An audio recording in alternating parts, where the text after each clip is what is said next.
Welcome po mga kakuya, no, ako yung lingkod Jonathan TV Mix Vlogs po mga kakuya. Good morning po sa atin lahat po mga kakuya.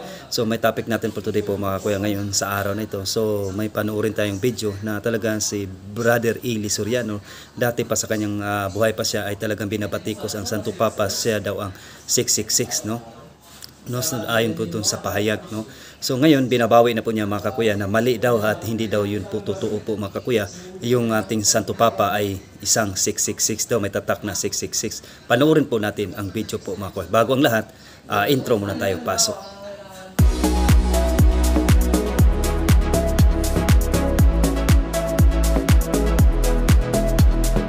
Po mga kuya, nagbabalik ako yung lingkod Jonathan TV Mix Vlogs po mga kakuya. So bago ang lahat po mga kuya, no, panoorin mo natin ang video po ni Brother Eli po mga kakuya. Ang may paliwanag na umpisa niyan si Ellen G. White. Si Manalo kasi naging miyembro ng Sabadista bago niya itinatag ang Iglesia ni Cristo ni Manalo.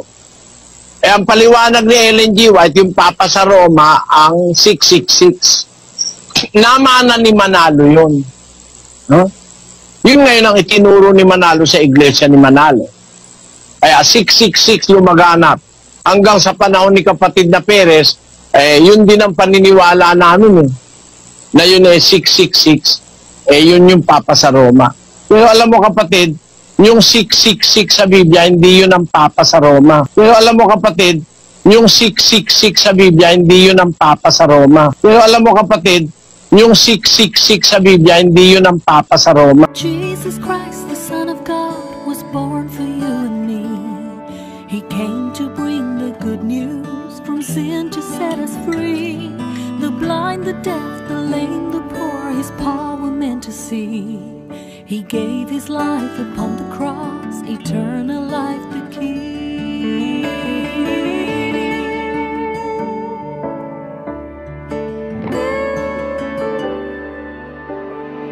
He broke bread and shed wine before his agony.